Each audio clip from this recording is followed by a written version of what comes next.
Greetings everyone and welcome back to 365 Days of Prog. Today we're going to be reviewing the album Beyond Man and Time by the band RPWL. Hi, my name's Naomi. I'm an avid progressive rock fan, but I'm a long ways from knowing all the prog albums out there. But this year, I'm gonna give it a try. This is 365 Days of Prog. So quickly before we get into this, here is my favorite bit off of this album.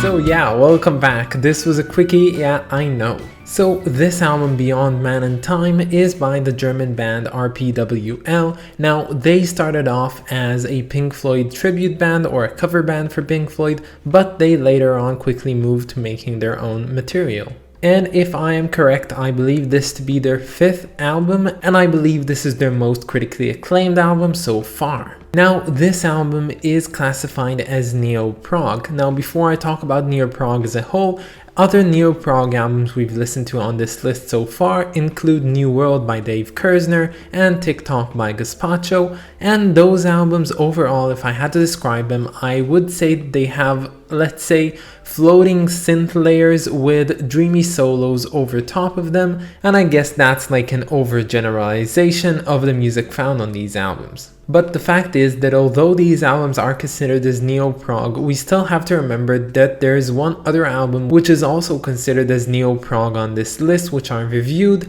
and that is Script for a Gesture's Tear by Marillion. Now, what Marillion and this album have in common is basically nothing. They are really far apart, but still they're both categorized as being neo-prog. Now you see, neo-prog as a subgenre is defined as a prog movement being very inspired by the great prog bands of the 70s, let's say like early Genesis or bands like Pink Floyd. And while Marillion takes a heavy inspiration from early Genesis in their music and they do strive to sound like it in some ways, I don't think that this album by RPWL really takes a lot of real inspiration from the golden age of prog, and I'd only assume that their main source of inspiration would come from Pink Floyd because they used to be a cover band for it. And no, I am not saying that they are obligated to sound anything like any other band, but what I am saying is that the similarities are too glaring.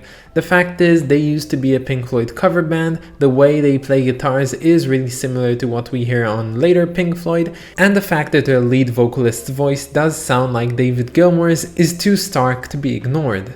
But I think my main issue with this album Beyond Man and Time is the fact that it really does sound like it tried to take an inspiration from later Pink Floyd, but what it ended up doing is just taking the bits which are basically uneventful and, generic from that music and expanding it to a whole album.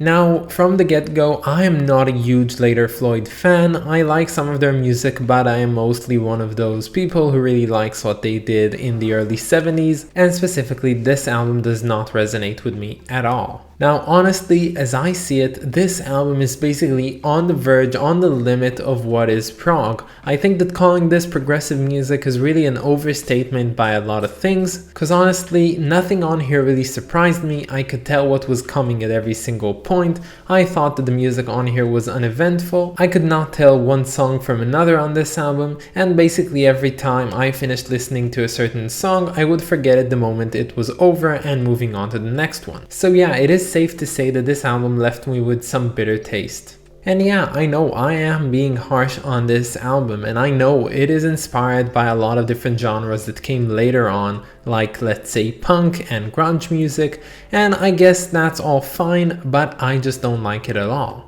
And yeah, I do believe that there's still prog albums coming out today which are really good, and we've listened to some of those. Most recently we've even heard Krasnahora by the band Blank Manuscript, which is totally a modern prog album done in a way which is so engaging and so relevant, and I think that's the way prog should be and not the way that the band RPWL does things. Wow, I am being so harsh on this album, I'm sorry, but what I do have to say is that this album is a two-sided coin. So I do highly encourage you to go ahead and give this album a listen, at least to one track off this album, because if you hate that track, you're probably gonna hate the rest of the album. But if you love that one specific track, you're probably gonna love this entire album. And for the chance of you finding an album that you like, if you haven't heard this album so far, I highly encourage you to at least go ahead and give it a try. And yeah, overall, objectively, I think the music on here and the way they play is really pretty well, and I did go ahead and listen to some of their Pink Floyd covers that they made and released, and I found that they did a pretty good job at that, so I have some appreciation towards the music that they are creating. And as is usual, if I had to choose a favorite track off this album, I'd go with the title track called Beyond Man and Time.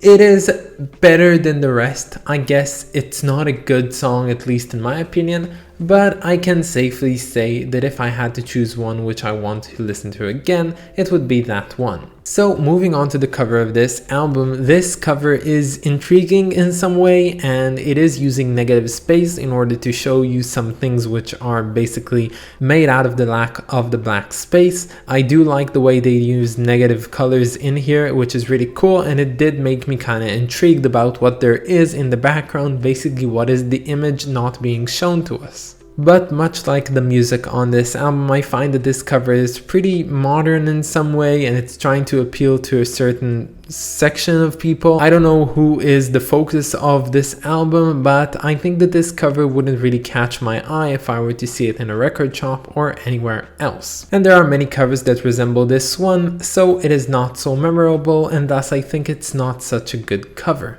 And yeah, if it comes to the rating of this album, I'm gonna have to give it a 4 out of 10. This is just not the album for me. I don't like it, but as I said beforehand, if you would like one song off this album, you're probably gonna like the rest. And I've seen a lot of people who gave good reviews about this album and they genuinely like the music found on here, so you might be one of those people. But that is about it, guys. I hope that you enjoyed this one, and stay tuned for tomorrow because we're gonna be listening to More Than Meets the Eye by the band Jadis. But until then, have a wonderful day, and I'll catch you all tomorrow. Bye guys.